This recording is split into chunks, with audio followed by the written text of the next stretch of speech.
All right. Good morning, folks. Well, let's try to get this last lesson in before the AP exam. What I'd like to do today then is I want to try to. Let me go ahead and start my watch here. Sorry. What I'd like to do today is I want to finish up with our discussion of photoelectron spectroscopy, and then give you a quick overview of Beer's law and what we can do with Beer's law. And so Beer's law, you're going to find that it's going to be a very simple calculation. The idea behind it is also very simple. And so I want to go ahead and get to that by the end of the period today. But I do want to make sure then today also we go over what quickly finish going over what photoelectron spectroscopy is. Understand the lecture from yesterday where I explained the concept behind photoelectron spectroscopy, where we were talking about the kinetic energy, that is the speed of which an electron moves as it is ejected from an atom based on its collision and interaction with a photon of energy. That you will not see.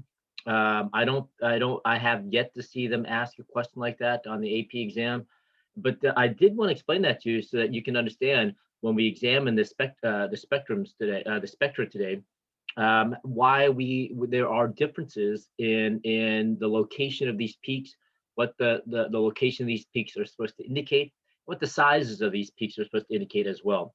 And so when we go over these spectra, when we go over these spectra today, please understand then that the reason why we have this separation is because when the electrons are ejected, when they are pushed out from the atom, they are pushed out differently based upon their interaction with the nucleus. So the closer the electrons are to the nucleus, the stronger the interaction is going to be, the less energy they will have when they are being ejected because of the energy that goes in and it has to be absorbed. A lot of it has to be absorbed to break that interaction, to separate the electrons from the nucleus, and then they leave with a certain amount of energy. That's what we refer to as kinetic energy, and that's directly related to the speed of the electron. And it's that speed of the electron that the detector then picks up on and is able to differentiate between the different types of electrons. So photoelectron spectroscopy then allows us to differentiate different electrons, allows us to differentiate the electrons in an atom. Now, I also showed you that we can use photoelectron spectroscopy to differentiate the electrons in a molecule. And we looked at the nitrogen molecule and we saw them that we could differentiate between the different electrons involved in the bonding there. Now, there was a question today. There was a question yesterday after school about molecular orbital theory. And so if you take a look at the slides for the nitrogen, you're going to see then that there is a reference. Actually, let me go ahead and share my screen. Let me go ahead and refer to that really quickly. Okay. Let me go ahead and share my screen here. Okay. All right. So let me go back one slide here. And so this is the photoelectron spectroscopy for the molecule N2. What we will be looking at is going to be, we will be looking at the photoelectron spectroscopy for atoms, okay, and the electron configurations for the atoms. What you're going to be seeing here, this is the actual, this is a part of the actual spectrum for nitrogen. So again, this is not the nitrogen atom, not a single nitrogen atom, but the nitrogen molecule, which is made up of two nitrogen atoms here. Okay, and so we see these peaks here, and those peaks correspond then to, and this is what I want to see here, to electrons in the bonding interactions, the bonding between these two nitrogens here. Okay, and so what I wanted to draw your attention to, then, these represent then the molecular orbitals, and this was a question that was asked yesterday. I'm sorry, and so make sure then that with these orbitals here, these represent then orbitals that exist between two atoms. These are not hybrid orbitals, and so this is the sigma 2s. This is the bonding, and this is what we call the anti-bonding with the little star there. And so then we have then the between the two nitrogens, we have then the 2, 4, 6, 8, 10 electrons that are the valence electrons between the two of them that they share now. Okay? So all 10 electrons are being shared within these new orbitals here. Again, you don't need to be aware of, you don't need to worry about that too much, but you do need to be able to correlate then these two electrons here is to this peak here. We have then these electrons here and then these electrons here as well that correspond to the peak in the middle and the peak on the end here. Okay? Now, typical spectra for photoelectron spectroscopy is going to be fairly messy like this, and it's not going to look like the ones we've interpreted. You're going to see more idealized peak spectra, just as spectra, just as this one right here for the carbon atom. So what you need to be able to do then is just be able to interpret the location of the peaks. So two things you have to make sure you're able to do: interpret the location of the peaks and what that mean and what it means, and the size of the peak and what it means. And so the location of the peak here, if you take a look at this, the location of the peak, okay, you have to be able to get that information from the sliders. Let's go ahead and take a look at what we have here. Okay, so what we typically have then is along the whoops, I'm sorry, where is my there they are. Okay, what we typically have here is along the y-axis, okay, and this is what you need to make sure you can recognize. Along the y-axis, this typically gives us the relative number or the number of electrons. So this gives us the number of electrons, okay, per peak. Okay? And what we are typically given along the x-axis here, okay, is the binding energy or the relative energy. So this is the energy of the electrons. Okay? And so sometimes you'll see the energy increase from right to left, as in this particular graph here. Sometimes you'll see it increase from left to right. Okay?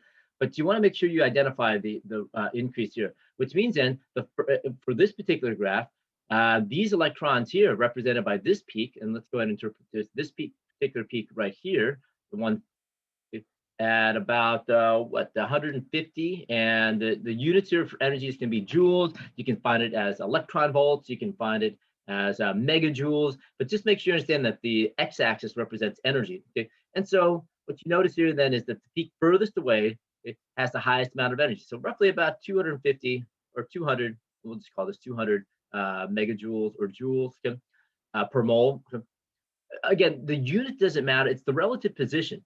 So that means that if this is at 200, possesses the greatest amount of energy, these are the electrons here that are going to be closest to the nucleus, okay?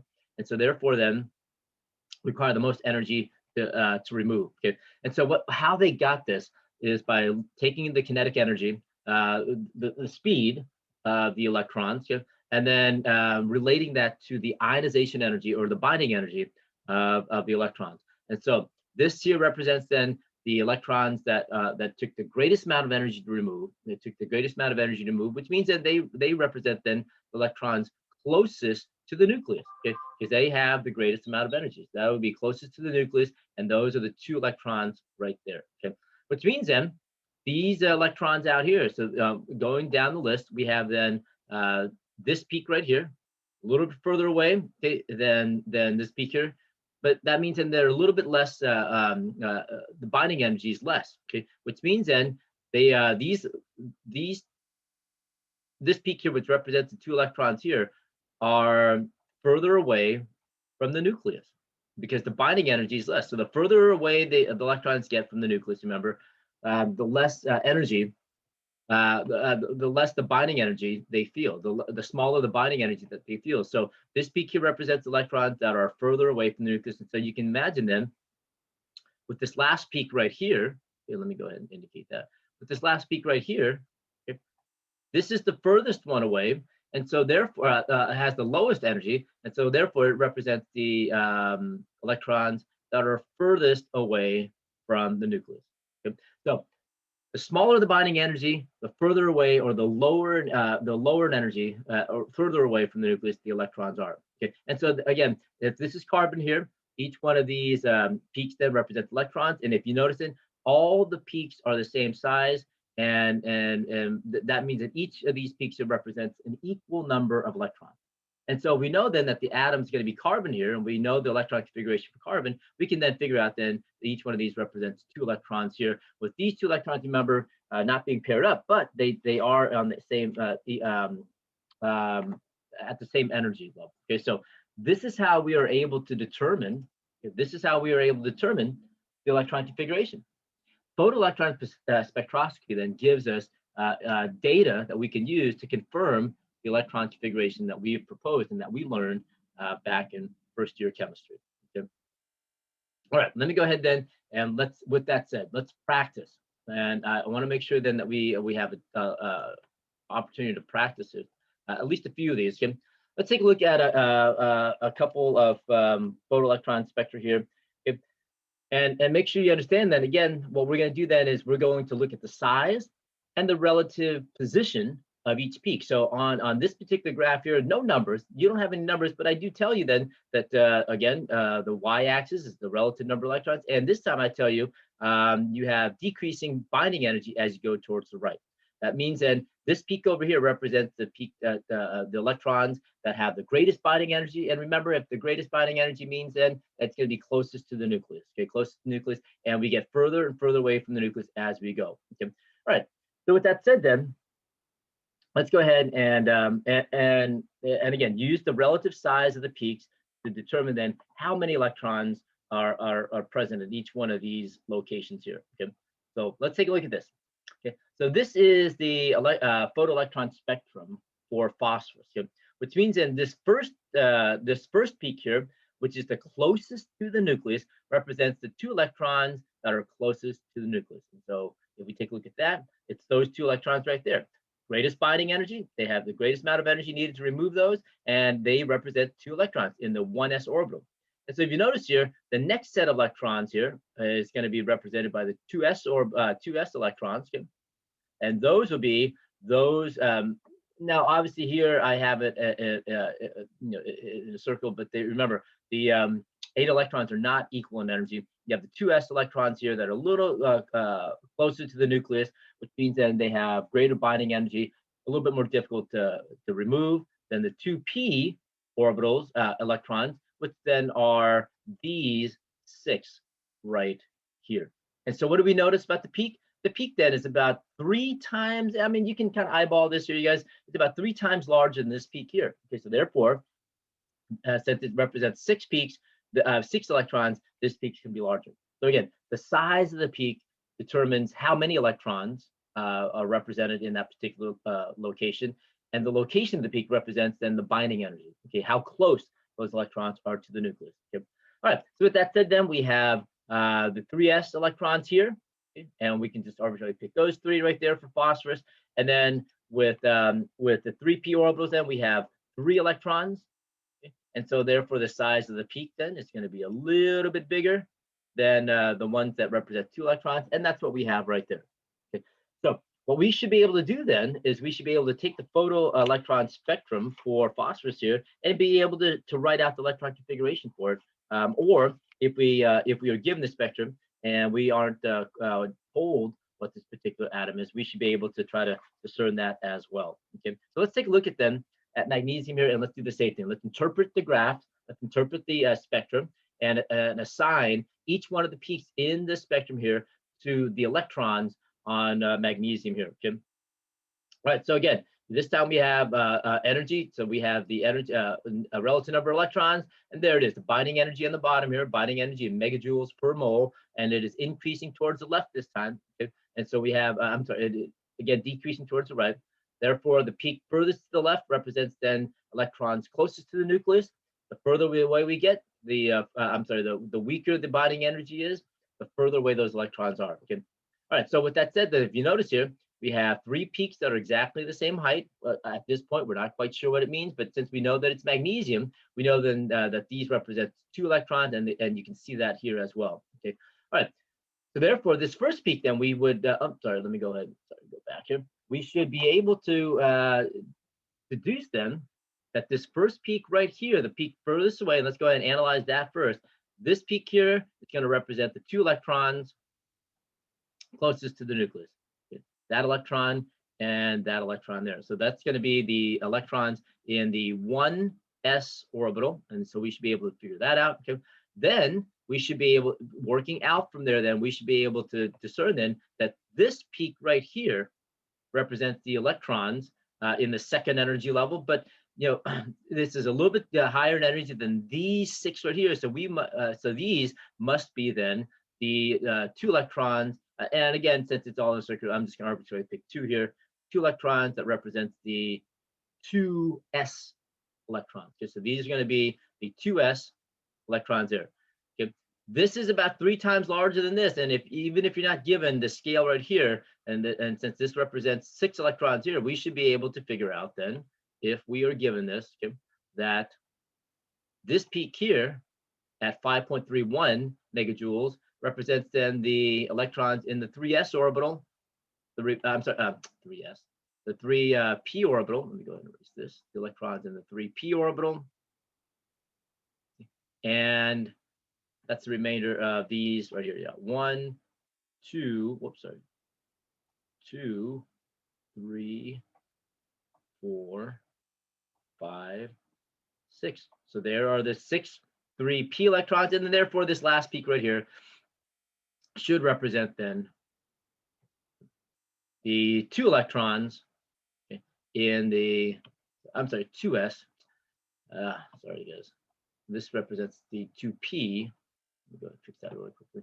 So this 2s, this is going to be the 2p orbital, and then therefore this last one here is going to represent the electrons in the 3s orbital. Okay, so that would be these 2 furthest away the nucleus. Okay. So please make sure then, and so that's what you got to make sure you're able to do. If you're given a photo, if you're given a spectra, okay, if you're given a spectra such as this one, we should be able to assign electrons to a certain location and identify the atom itself. Okay, so let's go ahead then. Let's take a look at an example of just that. Okay, so you're given this photoelectron spectra right here. Okay, and you're asked to identify what atom is this. Okay, what's this atom? And hopefully, let's go ahead and let's figure this one out here. Okay. Okay. So we have then, let's label the peaks that we have. Let's go ahead and label the peaks. So we have then peak number 1. Okay. So we have peak number 1, peak number 2, peak number 3, 4, and 5. And hopefully you're starting to catch on, or even though we're not, okay, so we got energy. We got the relative number of electrons here. We have peak 1, 2, and 4, which are exactly the same. Now, hopefully you're catching on to this, and you're seeing them that the peak the furthest peak furthest away with the highest energy is always going to be the peak in the first energy level. Okay, first energy level, and there's only one orbital in that first energy level. Okay. Furthermore, we know then that if we have other peaks here, which represents more electrons, that there has to be 2 electrons in that particular orbital right there, because you got to fill in lower energy levels first. The first 1s orbital has to fill in first, and it's filled in with 2. And so this peak here represents 2 electrons, this peak here represents 2, and this peak here represents 2 as well. And so therefore, moving out, this has to be, so we're done filling in the first energy level. So at this point, then these 2 peaks represent electrons in the second energy level. Okay, and remember with the s and the p orbital, they are not degenerate, so they have different energy levels. And so therefore, these 2 peaks here represent the 2 orbitals in the second energy level. And since this peak here has the same height as the first peak, we can assume that that is also 2 electrons there.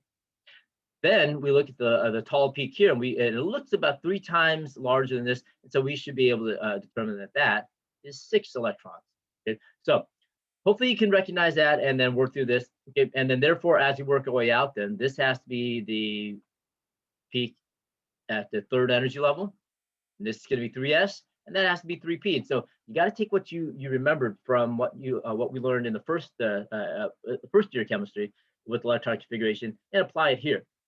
So therefore, if this is a peak, this peak represents electrons in the 3s orbital. That means then it has the same height as the peak at the 1s, peak at 2s. Therefore, this represents also 2 electrons right there. And then we look at the last one here.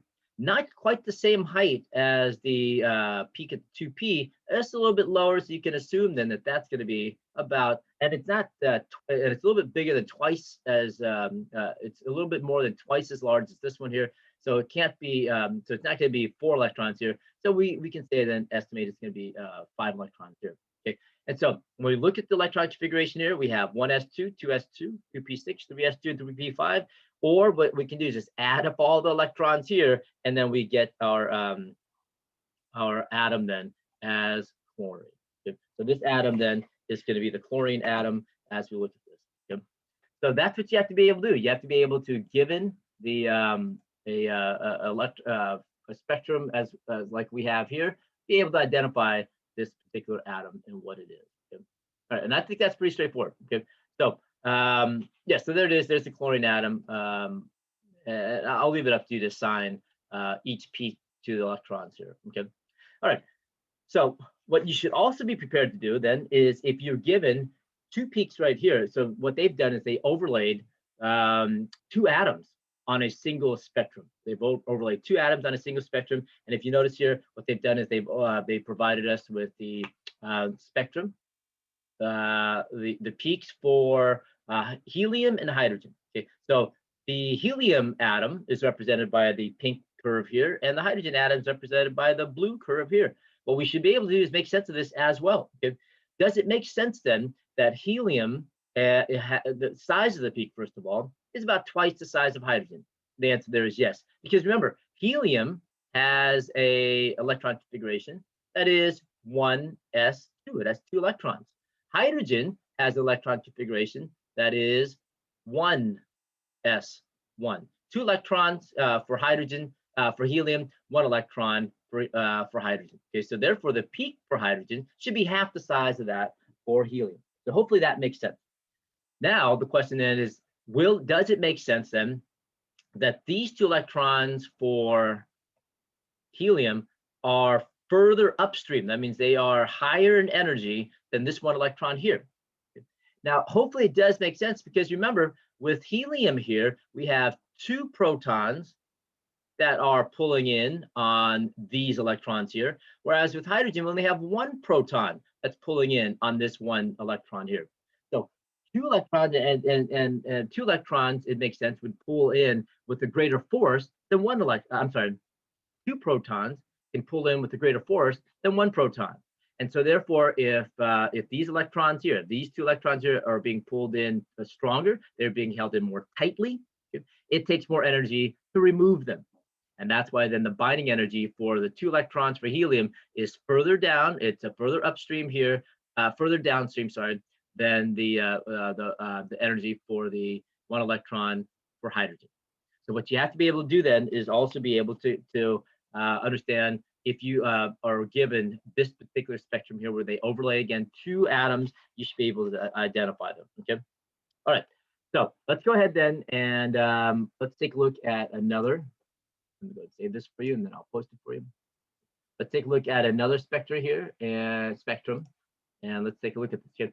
All right, so can we discern then whether, so this is a question that that I was able to obtain from an AP exam quite a few years back. Okay?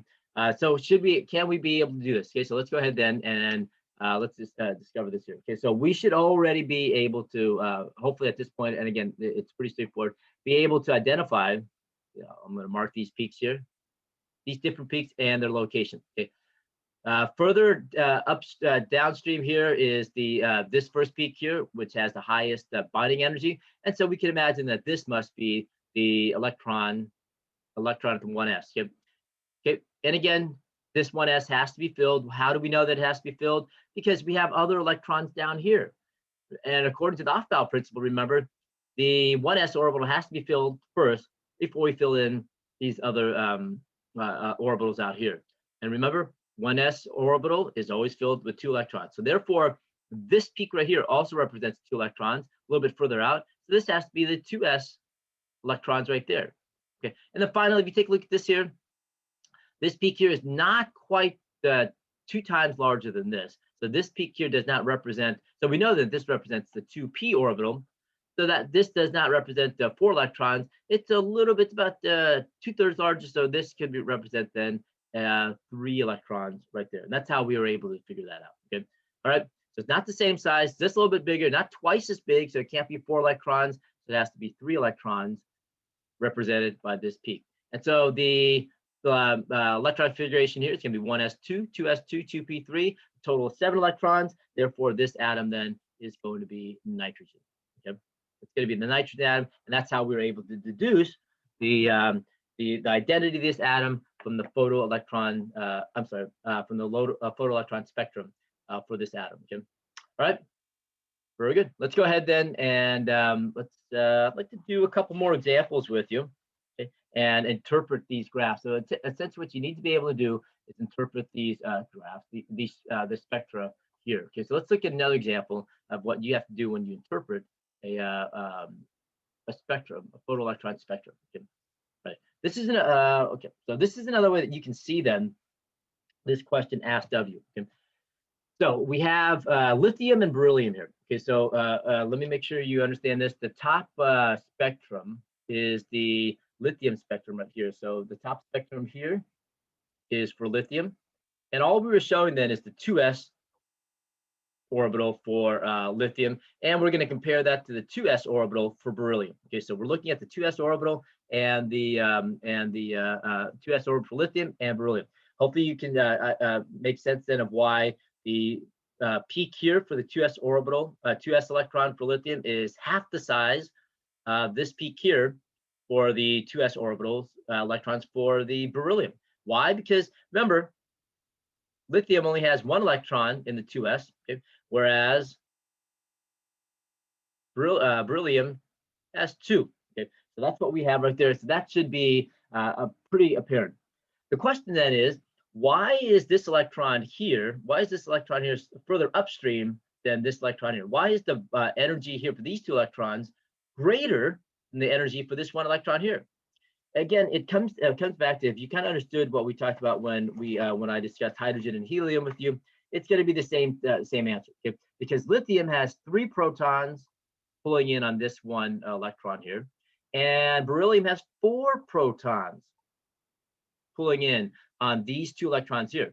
So these 2 electrons here, yes, there's a little bit of repulsion that we'll talk about in just a moment that does affect this.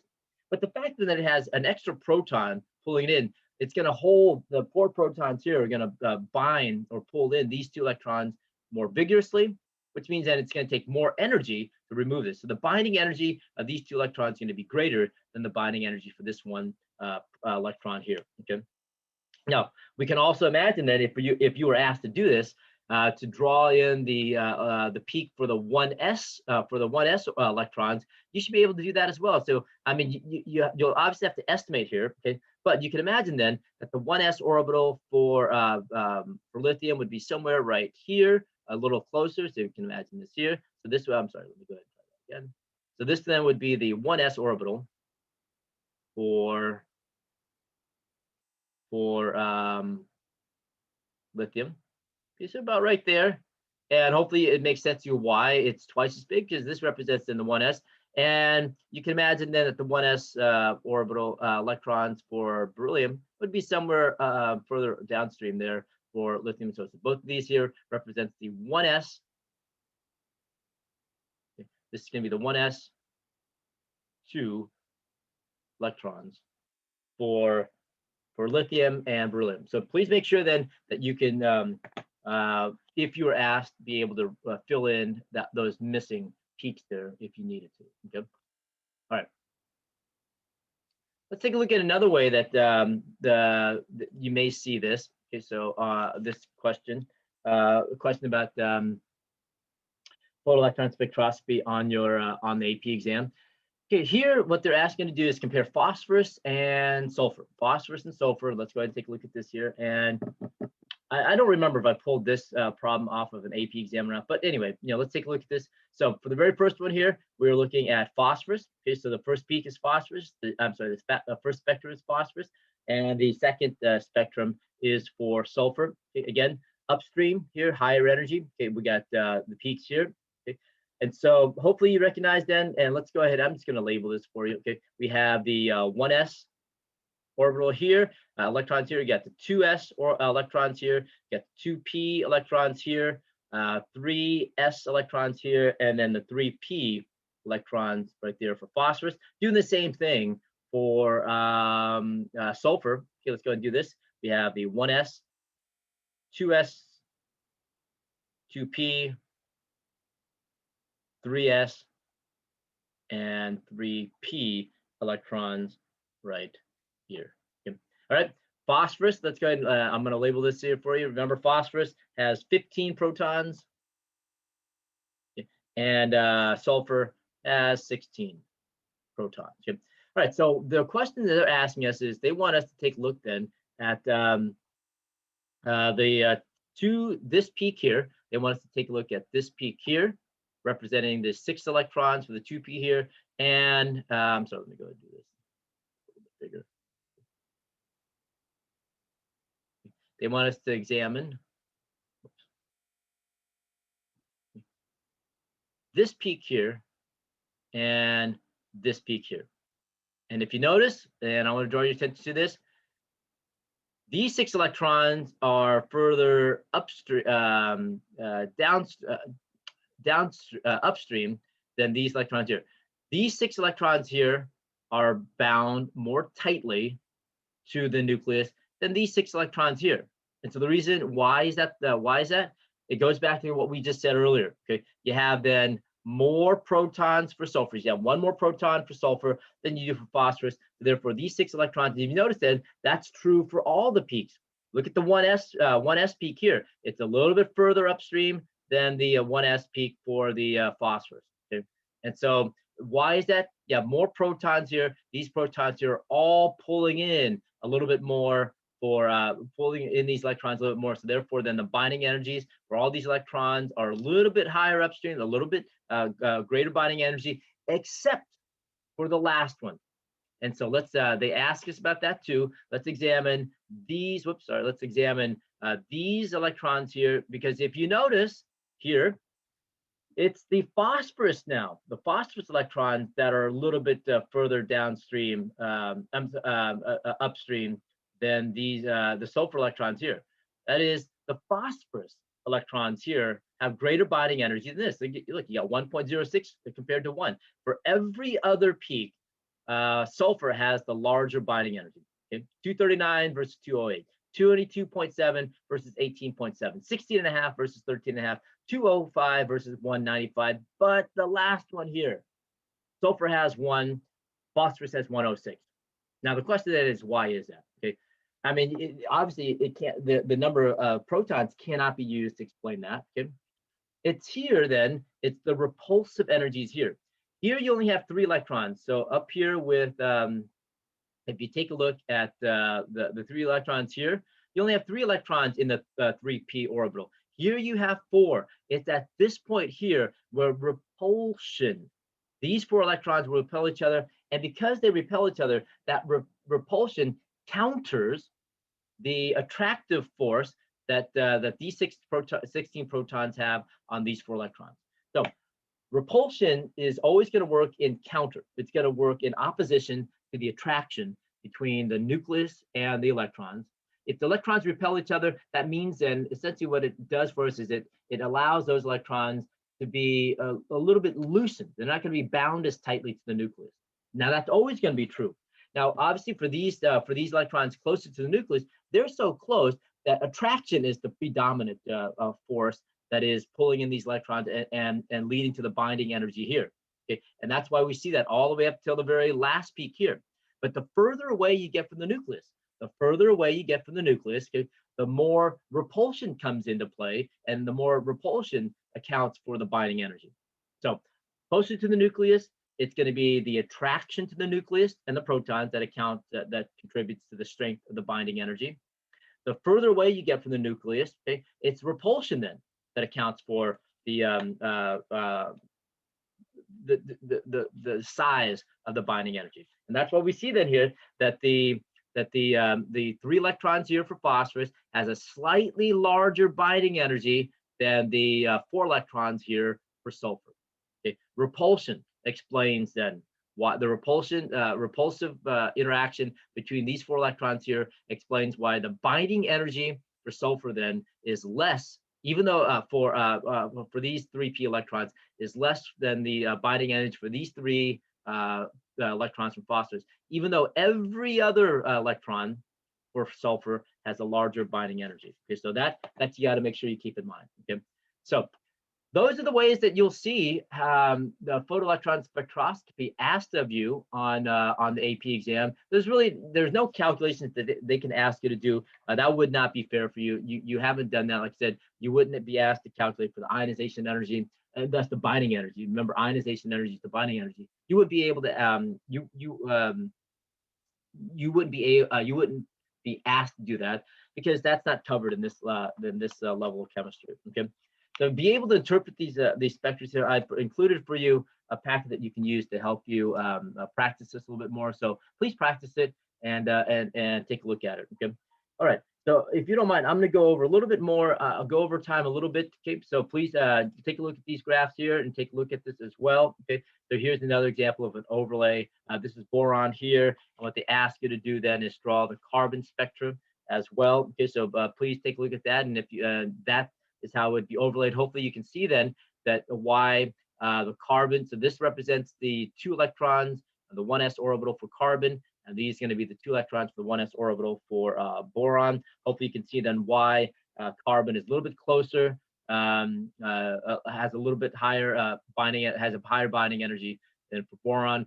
These electrons here, more protons pulling them in. Okay, all right. Okay, so take a look at that and try these sample problems here. Okay, but I just want to quickly talk about then with Beer's law.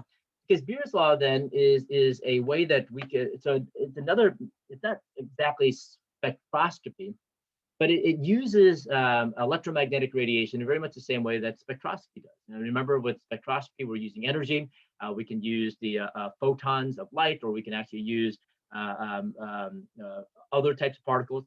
With Beer's law, to examine the electronic structure of an atom, what we can do with Beer's law is that we can use light. We can use light, electromagnetic radiation known as light. We can use light to determine then the concentration of a solution. So we can calculate for that. We've been talking about that. But here is a direct way that we can obtain in a quantitative manner the concentration of a solution. Okay, that is, we can calculate. I'm sorry, we can measure the concentration of a solute in a solution. Okay, and the reason for this is that many substances then are able to absorb their structure, then absorb light energy based upon the way that the atoms vibrate in their bonds. Okay, and we can use a machine like this here. This is I'm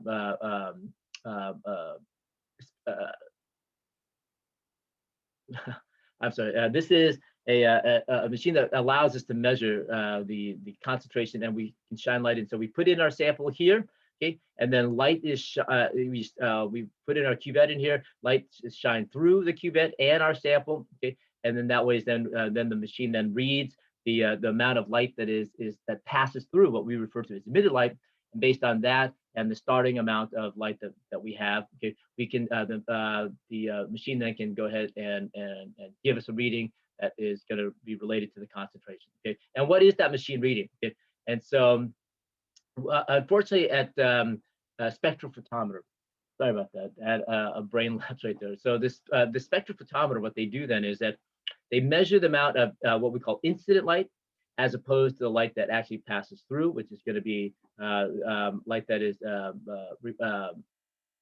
that passes through, and they measure the difference between that and give us a basic idea. Okay, and so of the concentration of that particular solute, okay?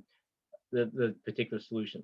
So with that said, then we can different solutions will allow different amounts of light to pass through. Okay. Now don't worry about these terms here. Just make sure you understand then that what I'd like you to understand is that when the light passes through, okay, these samples right here, each one of these here, they their purpose is to concentrate a light and pass it through. Okay. So this is what we refer to as incident light here. So we'll know about the wavelength. We'll know the properties of this light here. Okay, and this is going to be what we refer to as the transmitted.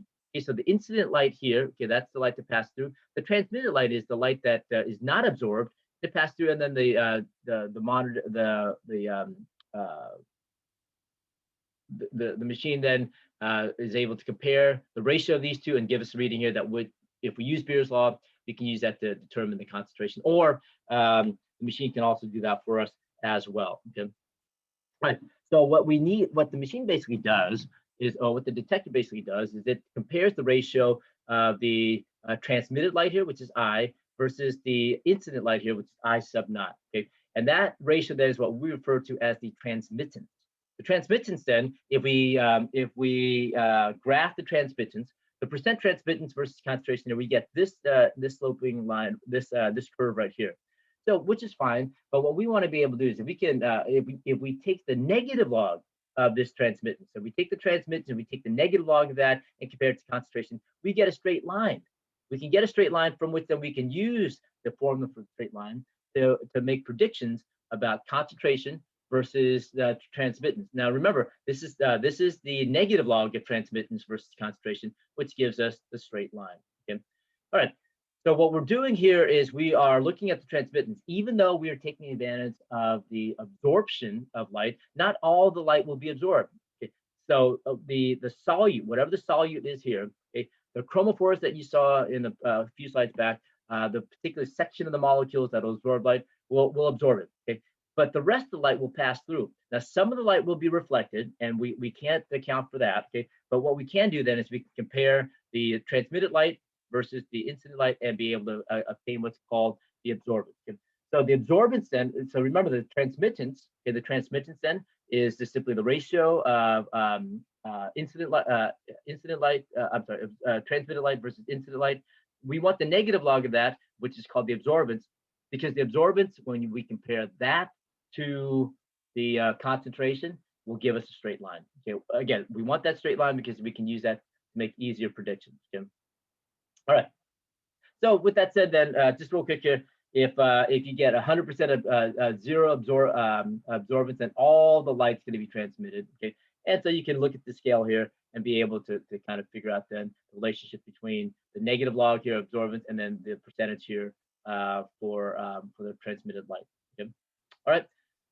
So with that said, then what we can do is we can either work forward or we can work backwards here, because what we can do then is that we typically get the a value for the absorbance, okay? And then we can work back to get then the concentration here of the solute in our solution here.